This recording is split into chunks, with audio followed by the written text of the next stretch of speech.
Hi everyone. Today I'm really delighted to be talking to Daniel Ingram. We were just talking about the fact that I found myself very nervous about the whole situation. Hi, Daniel Ingram.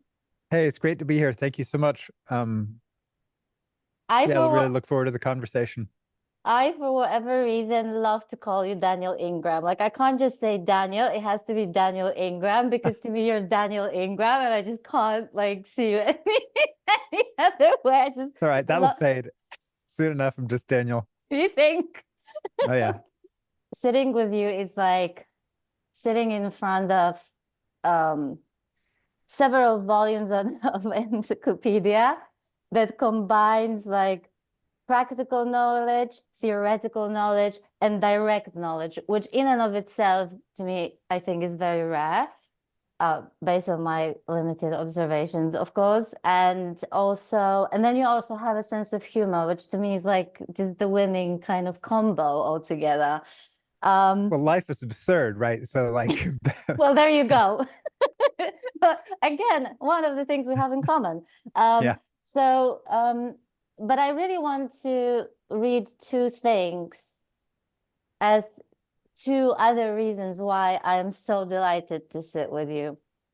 So on your website, you say Daniel is an extroverted Gen X intellectual. He is known for his pronounced enthusiasm, lip flapping, grandiosity, eccentricity, and calling people on their stuff and shadow sides, regardless of whether or not this is helpful or even accurate. He is an arahat and has a solid mastery of the basic concentration states from the first jhana to nirodha samapati, including the Pure Land jhanas, and so on and so on. That's really important. Why this very first bit is because I love your honesty so much, you know, and it's I can't say that this is my mission, but I really love the sanctifying and de-glamorizing the idea that an enlightened person is, for example, cannot be eccentric possibly. When I saw it, I thought it was just so incredibly refreshing to have someone just say it out loud and not like pretend or be pretentious. And even if you are pretentious, you probably would say that you're pretentious, which I love, you know. And so it's so this is one of the reasons why I'm delighted to sit with you. And the second reason, which is kind of connected to this one, is this. I felt very comfortable writing about the many ways that one can screw up on the spiritual path, either because I had done so myself, because one or more of my respected Dharma companions had done so, or most often for both reasons. I can't tell you how many stupid things I thought, said, and did along the way while in desperate pursuit of something that was right there all along. And I continue to make countless errors when trying to spread the Dharma and live my life. We could actually just end the conversation here in many ways. That's it.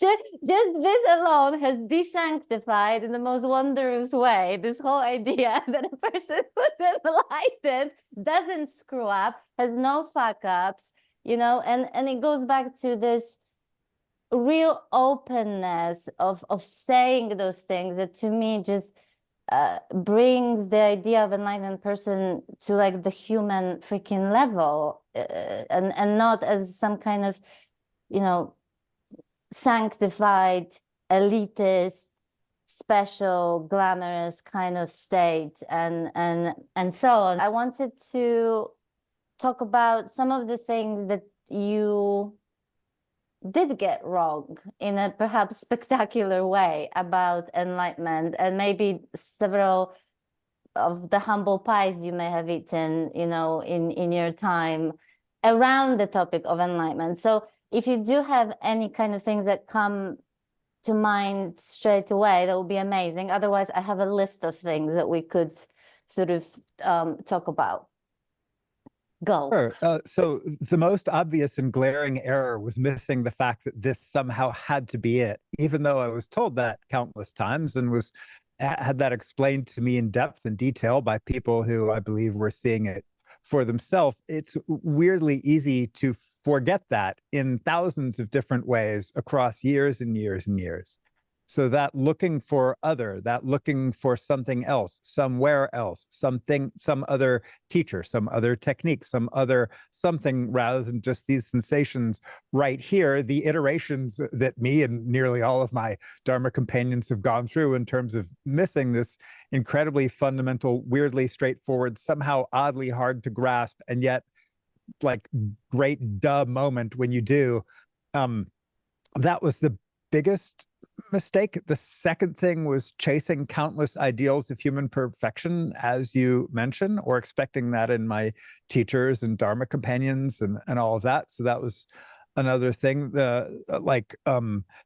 And then through that, an endless process of denial of one's own flawed humanity, which is why I go out of my way to point these things out in the book, because I think it will help people actually embrace the immediate experience of their lives and all of their ordinariness, absurdity, and glory. But the full range, right? So the endless shadow sides that were created by splitting off parts of myself. Oh, that can't be it. This has got to be something in the future, or this flowery language that describes something that seems far from where I am. So that's one of the other things. And then the social errors are countless. I'm like, how where do I even begin? I don't even know where to begin with that one. But one can luckily now peruse the internet, which has a permanent record of my endless online interactions and complexities and criticisms and failures. So one can simply go on the Dharma Overground or countless other websites to see my endless crashing around and various not particularly skillful all the time interactions with various people, alpha male posturing, like all of the sort of enforcing various variants of orthodoxy or heterodoxy, like becoming super annoyed by the endless internet trolls and then sort of becoming a troll myself, and it just goes on and on. I like that's a short list. I don't want to take up too much time with this, but I wanted to back up to something you said earlier, which is that you felt like you were sitting in front of an encyclopedia or a set of practice volumes, something like that. Well, I actually am doing the same thing. So it's actually very much because of the stuff that these people wrote in their books that I was able to understand these things. So I wanted to just do a moment of gratitude and appreciation and respect for, all of the countless thousands of people across thousands of years that figured this stuff out. I was not anything like smart enough to figure it out. I was smart enough to eventually learn to follow instructions that usually were caveman simple and yet somehow were hard for a person with a doctoral degree to actually follow, despite their weird simplicity. And so just to mention the giants upon whose shoulders we stand, many of these books outlining various points of wisdom and many others that you can't see on the rest of the shelf. So just to sort of to say that many of whom also made countless mistakes on the path, if you get to read their biographies and lives, and crashed around in similar ways. And so that hopefully will normalize if you, the audience or the reader, however, are crashing around. Well, welcome to the club. So did nearly everybody on the path, including people like the Buddha and other people like that. As I've been learning about what's out there, what people say about awakening and the different traditions, I was actually amazed, Daniel, about the amount of dogmatism that I encountered. And I was really surprised, and I'll tell you why that baffles me. Because to me, to teach about enlightenment and be dogmatic is like an oxymoron. You know what I mean? It's like one of the most amazing realizations in my experience has been the seeing perspectives for what they are, and actually realization that I know absolutely fuck all, to be frank, about anything. And that actually made life way more interesting and rich, because now I can be free to just explore everything, agree, disagree, whatever. But there's no kind of personal investment in it, like, if that makes sense.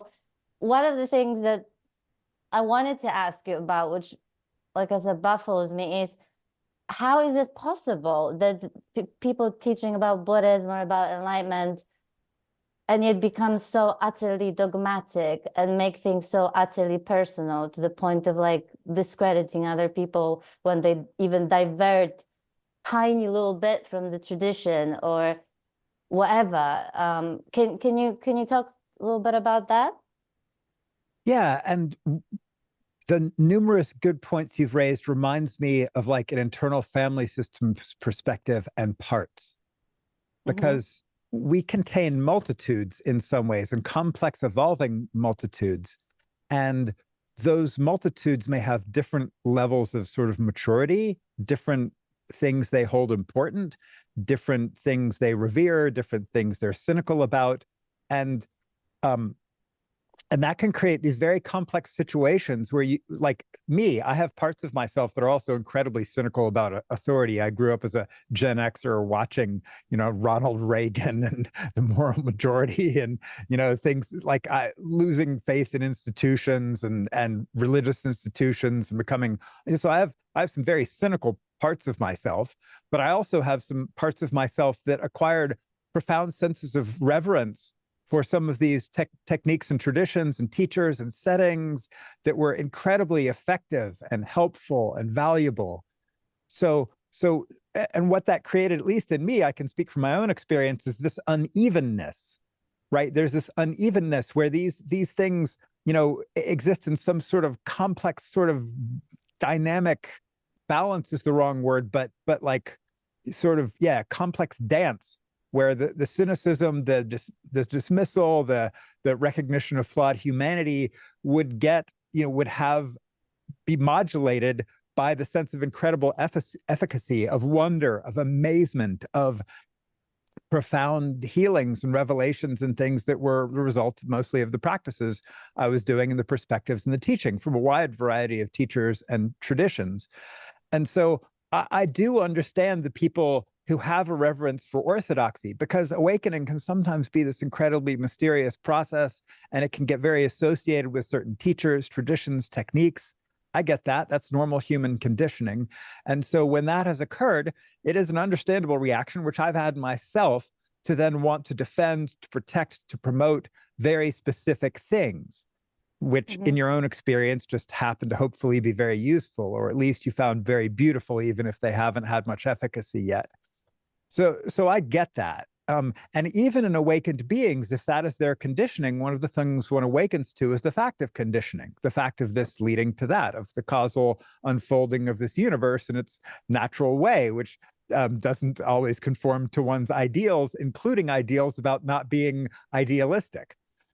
So, right, one can think, oh, I shouldn't be idealistic, I shouldn't be dogmatic. No one, I think, sets about to become, an orthodox zealot, defense monster or something on the internet, even though sometimes conditioning creates such things, and that is what is unfolding at that moment, even if there is awakened perspective on it.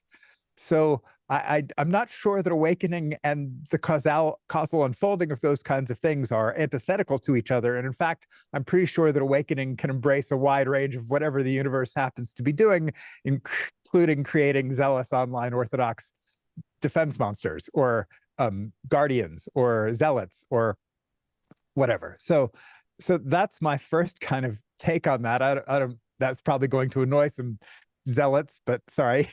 No, but actually, no, I think one of the reasons why I love your writings as well, and again, I'm happy that we get to talk, is precisely because you see all these different angles, right? So in other words, from a typically human point of view, the fact that there is dogmatism doesn't surprise me at all. I think Right. what baffled me, the part that baffled me a little bit was that someone who's teaching about enlightenment, which is part of it, I would say, would be the kind of not being dogmatic about, like, not being attached to pieces of knowledge or what's known, basically, or whatever. Or reverence for teachers or Yeah, traditions or ceremonies or right, trappings or yeah, all of those, yeah, which yeah, can be exactly. beautiful things, right? Like, Can be absolutely beautiful things. To me, this is all part of the game, so to speak. So it's like it's all beautiful. But you know, when I know, well, I think what baffled me was even like the treatment of you, like the way, you know, this is actually what got me into like learning about Buddhism and like what's going on in Buddhism, because it's like, what's the deal with this Daniel Ingram? You know what I mean? Like I literally had to go and read what it means. What does it mean? What the word arahat means, first of all. Then I read the definition. Then I listened to you talking about it, and I'm like, what's the big deal? I couldn't understand what's the big deal with the fact that you said that. And then the kind of like avalanche of like attacks online on you. I was like, oh my God, like I really felt for you on a very human level. I actually really, really felt for you. Hmm. And this is and this is precisely what I'm trying to point to, is that I can tell you that from the point of view of someone who's outside of the tradition and therefore not even being able to be dogmatic about it because I know nothing about it, to me that the fact that you actually used that word was actually amazing, because I saw it as like as, and please tell me if I'm wrong, but what I've heard was, can we stop making it an exclusive, unattainable thing? And so that's where I'm at, and let's talk about it. You know, it's like, and I think when I talk about dogmatism, I'm also talking about the kind of like more like a sense of specialness or exclusivity that comes with these things, you know? That again moves the idea of enlightenment away from like just being a regular human being that can be both of those things, so to speak, right? Um, so I suppose that this is where I was baffled that I understood that people are dogmatic, and at the same time I was baffled by it, because shouldn't it be a cause for celebration that a human being is capable of seeing the world this way and share it with others? So yeah, tell me more about that. Well, so yes, so thank you for your kindness and your empathy. I really appreciate that. And it's true, this has sometimes been stressful and complicated. It's also been weirdly predictable. I mean, whole Buddhist traditions have split with each other because of discussions like this. That's why we have the Mahayana. That's why we have, various branches of Buddhism even within the Mahayana. That's why we have the Vajrayana. That's why we have other, Pure Land. That's why we have, which I guess is kind of Mahayanish pretty much. But so you get all the, and even within like Thailand and the Theravada, you find all these different teachers, even with great levels of realization and incredible practice depth and scholarship, who don't all agree. Like, you can read these different, and they all feel different. And so that's that division and that individual interpretation and expression has been part of the thing since the beginning. And even if you look at the feel in the old text of like Sariputta versus Moggallana, they're very, very different. Or Ananda versus Sariputta, like, or Dhammadina versus any of them, right? So they're this sort of personal, and then people react to the personality, because not everybody likes every personality. There's something very important teaching in Buddhism called the 8 worldly winds, right? It's the 8 worldly winds of praise and blame, gain and loss, pleasure and pain, and fame and ill repute. Blow impersonally as always. This is what causality does. That's just its natural way. So of course there will be detractors. That is a given. And there were detractors in the Buddha's own time too. Then you have the understandable concern of people who think I've totally deluded myself, that I'm a narcissist or trying to exploit people or whatever, even though I don't take any money for this stuff and, don't have any formal students and all of that. But and those are understandable concerns, because those are all real things that happen. So I get their concern, and I can totally understand how, based on pattern matching, they would see lots of red flags from their point of view and go, wait, no. And also, as we talked about earlier, their sense of the preciousness of the tradition, its sacredness. Again, I feel how that is compelling to people. So from a certain point of view, this is also hard on them, right? Most people don't want to become, zealous critics and online trolls. So I think some people do kind of get off on it. I have evidence for that, and I understand, and it's not like I haven't done things that from a certain performative, immature, whatever point of view, couldn't be considered provocative of exactly this sort of thing. So this is, yeah, so you could kind of consider it expected, par for the course, and even in some ways welcomed, because that spark of controversy has allowed conversations like this, has allowed a dialogue around things that I think are important, has allowed an engagement, even if not very skillful all the time from either side, mine or theirs. And so, but that's this muddled world we live in, right? And we're all hopefully just trying our best to do good things in the world. So I surmise, based on our own limited, perspective and conditioning. And if this is what you would expect, particularly given what the internet has revealed about human discourse, which continues to be revelatory and a source of profound amazement and a cynicism, I think. So that's my kind of take on that. What are your thoughts? Well, I think that even that situation has been or was needed precisely for that reason that you just mentioned, to literally open up to having conversations about that. And I'll tell you what kind of amazes me a little bit as well.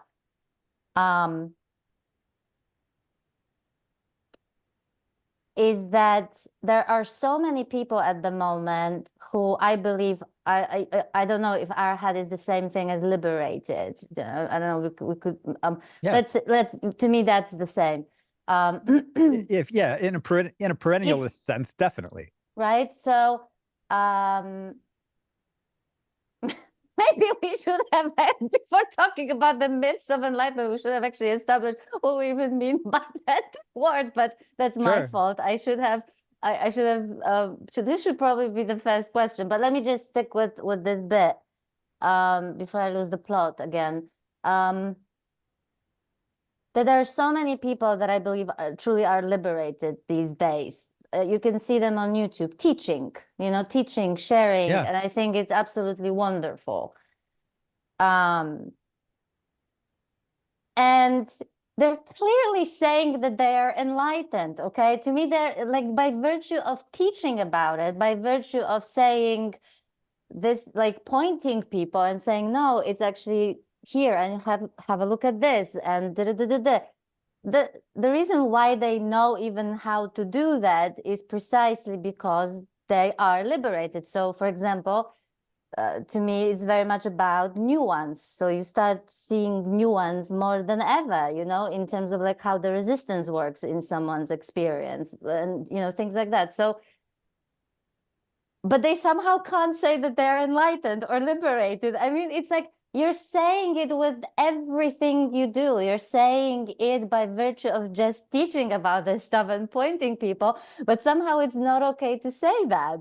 So it's like, so then it becomes ironically about the self-image of what? Are you trying to be humble, or are you the worried? Projection that you're assuming people will do, that they will assume this and project that onto you. Right. So you're right. Right. So so this is so messed up. This is right, that so many people do that, but they just don't say it.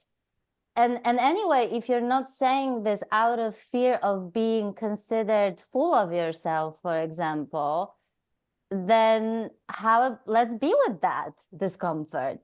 You know what I mean? Let's be with the fucking discomfort of someone coming at you and saying you're full of fucking shit, or you're full of yourself, or like, how dare you call yourself that. Let's face that, situation. So that's why and by the way, I'm going to sit for a minute here in shame as I confess something to you. I actually came across you a few years ago.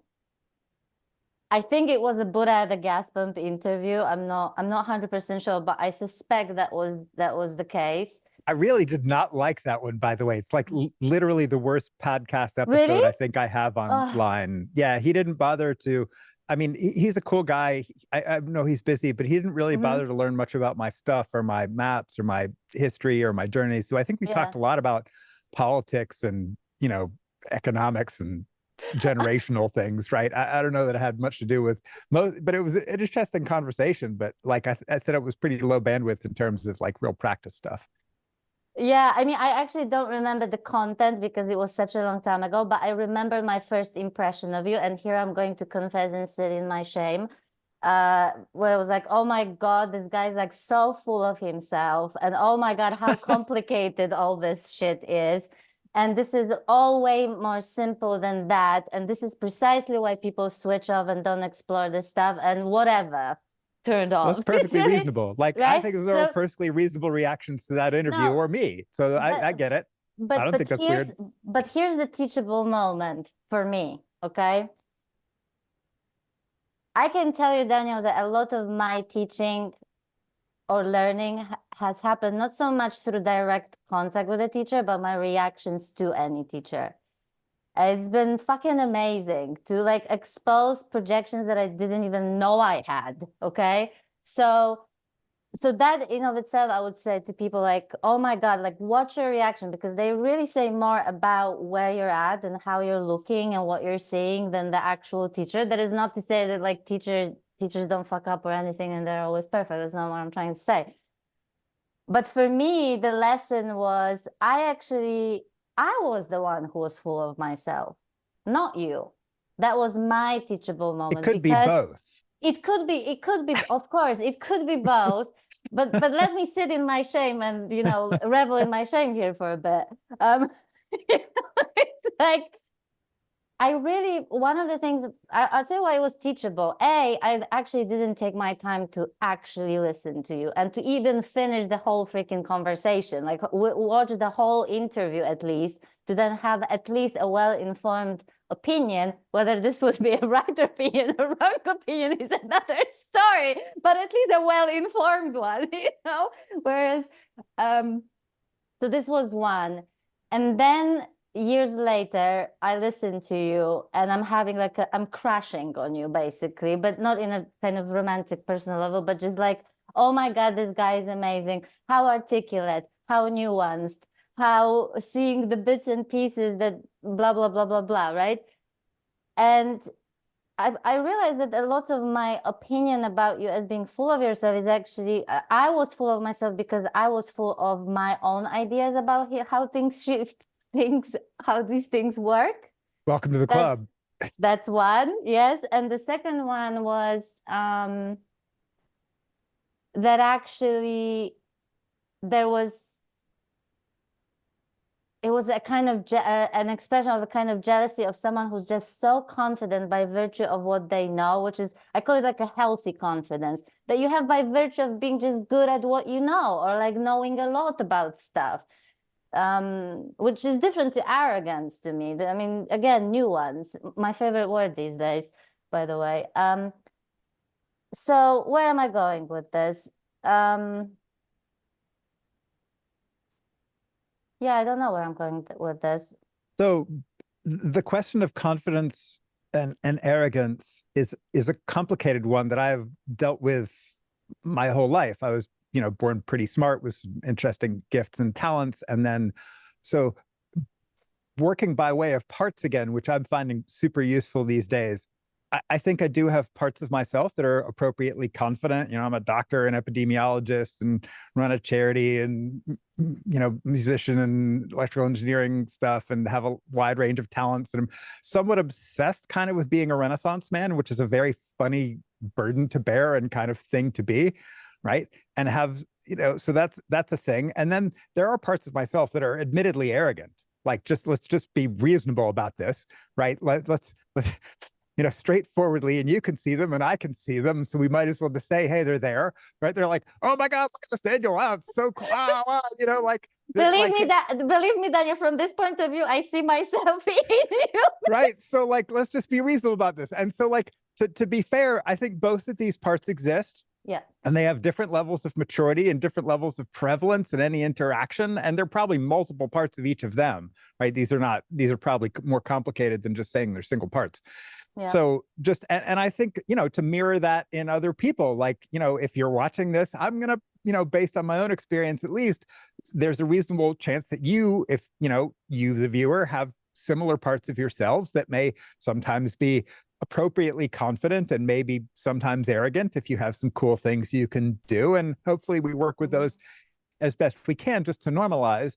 And within the great thing that awakening is that, like if you think of it as like a sky that clouds can move through or whatever, each of these parts can move through too. And if you say, oh no, I couldn't possibly be arrogant, this is all appropriate confidence, this is the kind of thing that creates shadow side. So our ability to look at ourselves and our parts that might be humble and even insecure. So weirdly enough, there's another part of me that suffers from imposter syndrome, like pretty badly. This is true. Like literally every single day driving to the emergency department to go to work, the thoughts would arise. I'm not going to make this every single trip, like every single commute. What am I doing driving to this emergency department? I don't know anything about taking care of people. And I would show up and know what to do. This isn't false humility. This is an honest admission of pathology. And I do that with other stuff too. Like when I'm like, what do I know about meditation sometimes when I'm like going to podcasts? And so I also have a part of me that is in unreasonably insecure about this stuff, and maybe the arrogant parts are there to try to counterbalance that. I don't know, like I'm just sort of pop psychologizing myself, but these are all real parts and they exist in a complicated, again, morphing dynamic. So honestly, my heart is just melting. I can't tell you how grateful I am that you're saying these things, because I think when I started looking for answers to understand my experiences, I inevitably came across all sorts of teachers. Amazing teachers, by the way. But I was really missing this part. I remember watching them and thinking, do you ever lose your shit, like in public? Or did you like say something you really regretted to someone? Did you actually lost it like in public, maybe during satsang with a student or something like that? Or I would and how's your like personal life? Like how is your household a mess? How did the awakening affected your actual family life? And so I'm not really speaking of any gossipy things, okay? Like that's not what I'm talking about, but I was like looking for a human face in all of this, and and I think that and this is why it really moves me, I have to say, the fact that you, Daniel Ingram, talks about it, because one of the things that you actually said in your book, and I'm gonna read it, you say that it's important to point out that teachers are wherever they are on their own path, dealing with their own lives, coming at things from their own conditioning, and filtering their perception of reality through wherever they find themselves in their own practice, just as everyone else. There are cycles in our bodies, our lives, and our practices that can significantly color how we see things. And that applies to meditation teachers as much as, or perhaps at times even more so than everyone else. So if you have some odd interaction with someone in a teacher role, it might be that they just got some really bad news about their sibling being sick, or are coming down with stomach bug, or started having a bad menstrual cramps when they were scheduled to have the interview with you. Or maybe you remind them of their ex, who they just broke up with. Seriously, I can't tell you how many times I was like I mean, there's lots of stuff that I didn't understand by virtue of not having enough understanding of like Buddhism and the techniques and stuff like that. But when it comes to this part, I was literally like squealing, inside. I was like, gosh, thank you so much for saying this. Because again, it desanctifies, also my favorite word recently, this whole notion of an enlightened person / teacher being this non-human person, that doesn't deal with this stuff. And in particular, I noticed there's almost like there's the awakened person does that, but like once you're liberated, you definitely don't deal with this stuff. You know what I mean? So then it becomes, so to me, there's like this really interesting phenomenon happening where we wake up out of the identity, right? So now we see through the bullshit of the cultural, whatever religious, familial, conditioning, and then we adopt another persona or identity of an awakened person, and then we create an idea of what liberated person is with sets of behaviors and things that should and shouldn't be happening, and it's like another trap.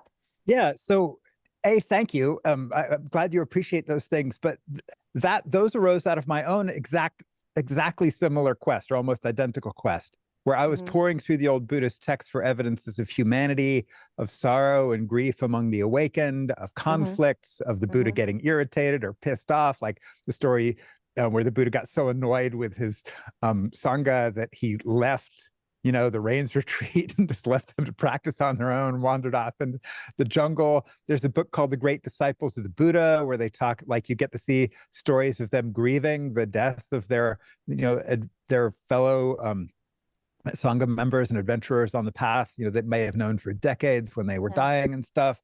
The story of Channa, who was the Arahat, who, was in so much pain that they killed themselves with a knife, and the Buddha talking about that. And so so I went pouring through looking for the humanity, and then I found it in my teachers. So if you get to know these people well enough and hang out with them long enough, you get to see the gaps in the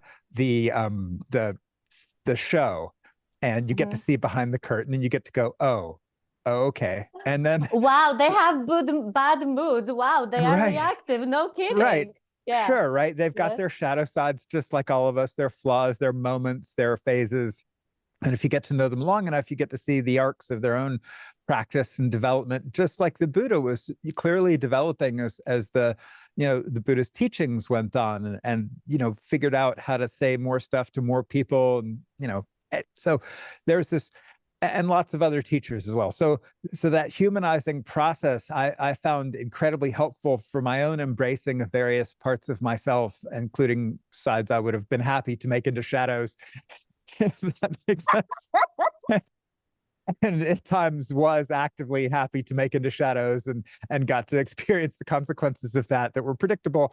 And so that's the temptation on the path, right? And yet the other flip side of that is we have parts of ourselves that are so inspired by the myth, so inspired by the projection, and we have to acknowledge the power and beauty of those too. So, like, the myths are inspiring to sit for long periods on the cushion, or at least for me, or to read old stories, or to do various things, or to spend lots of money on retreats. It was partly based on a mythic calling, a grand sense of an adventure, a questing towards perfection, or some high ideals that did galvanize all kinds of effort. And so we also shouldn't necessarily just throw out those parts of ourselves too, because that'll become just another shadow side, because this stuff is inspiring. And I found it super inspiring to dream of something amazing and to becoming, a bodhisattva angel of light or whatever, like that does call, and that does sometimes create skillful action, even if it might be based on a misguided understanding in some way. I think the dirt is where the juice is, you know what I mean? Like, I mean, to me, it's like, to me, it's the most interesting part of the journey, it's actually where the most insight is available, so to speak, right? In what I call the dirt. I don't actually see it that way as a dirt, because it's both dirt and it's not. It's both dirt and sort of illumination, like in one, right? There's so much teaching in the disappointment around the teacher. If that makes, yes. You know what I mean? Well, even around the techniques and the traditions. So, like, how many gonzo 20-something-year-old, alpha males charged off to Asia or whatever center, and annoyed teachers having read my book, which was inspired by a tradition that does have that kind of aspect to it, right? So, and then made a mess of themselves and got all dark nighty or agitated or freaked out or whatever. So, like, even if you put all these warnings in there and say, hey, this stuff can freak you out, this stuff can be too much, you can totally fry yourself, which I did in the first book, and even more in the second book when I saw what happened based on the first book, and it still happens. You can write this stuff all over the place, and then some people will find it compelling. Oh, danger! I'm going to charge towards it. That's their path that day. Okay. Absolutely. Or I even know someone who went out in search of a sexually exploitative guru because they wanted to have that kind of experience. I mean, like, the vast majority was not that kind of intentionality. Obviously, like that's a super rare exception. But and obviously the number of scandals that have happened based on people exploiting power and their positions is tragic, and also nothing new. So that's, these kinds of power dynamics that lead to sexually, financially, et cetera, exploitative situations are have been going on forever and will continue to, despite all of our best efforts to have that not happen, unfortunately. Even with the warnings, like, people still get caught up in the stuff. Absolutely. It's part of the human drama and tragedy. Not that we can't obviously work as best we can to try to prevent all of that. But and so I don't, this is why I really want to underline that this has nothing to do with sort of downplaying the events that really do take place and are really, really, whether they're hurtful or unpleasant, or, what I'm talking about. It's just that I think I think this is another reason why I think we should really have these conversations, because I think what's missing also is, again, nuance. It's so easy to just see that situation just one way and not look at all other kind of factors and aspects that are part of the fact that that situation took place in the first place on both sides. You know what I mean? So there's like there's that bit. What I'm trying to say is that I am so glad that we're having these conversations, because to me, they're so incredibly rich, but primarily, well, maybe not primarily, but more importantly, just as seeing it as a teaching in and of itself, to be able to, like, even examining our own reactions to any particular teacher or an interaction as it happens, to see what it actually reveals in terms of our own ideas and projections and expectations of a teacher. Sometimes I literally laugh, when not laugh in a sort of malicious way, but just laugh of how crazy this whole thing is. When, for example, someone would literally like dismiss someone's entire teaching because they used one single word that they didn't like, or they think they shouldn't use, or they will dismiss it. You like, for example, you, Daniel, I don't know if you know, but you can't possibly be an enlightened person because you use your professional titles. And I mean, there's like a whole bunch of things like, and when I say people, I say we, because believe me, like the example that I gave you of just my assessment of you on my first impression, was just a brilliant example of exactly what I'm talking about, right? Yeah, and I get it. It's not like I haven't done the same thing to plenty of other people, that sort of quick reading, judging a book by its cover. We all do it. And I get that. Like, I can't really blame other people for that when I'm probably as guilty as anybody. Like, people have asked me, what do you think of this teacher? What do you think of that teacher? And I've looked them up and seen whatever superficial thing about them and formed whatever snap spot judgments based on my own reactivity. Like, of course this happens. So, like, again, just, this world, us flawed humans, our attention bandwidth is limited. We also, particularly in this attention economy, it's understandable that people are making snap judgments all the time about which videos to watch, which posts to follow the threads of, which emails to click on the link of. We're overwhelmed. And so, of course, we have to make quick snap decisions. And who's to say that sometimes that isn't a really good thing or super appropriate? Like, maybe some of our snap intuitions are correct and do help us avoid trouble, or, matches that aren't good fits for us. Maybe sometimes our intuition is super, or maybe just not at that time, right? So maybe at that phase of our lives, someone may not be the best fit, and our intuition was right. So I also don't want to dismiss needlessly people's snap judgments. Sometimes they may save people from all kinds of trouble. But that's the thing. It's like, I always say, in my view, there is no such thing as a bad teacher or a bad teaching. It's just that, like in general terms, like just because I think that a teacher is a bad teacher doesn't mean that the same teacher is not going to work for somebody else and actually turn out to be the best teacher they ever possibly had. Or just because I had a bad experience with a particular tradition doesn't mean that it's a bad tradition. It just means that I had a bad experience with this particular tradition. And then even that, there are people that I would not be able to listen to years ago, and I, for example, love to listen now, and or like right. So this is precisely what you were saying, which I think one of the quotes that I came recently across was when you know how to look, everything is a teacher. Something like that. I don't know.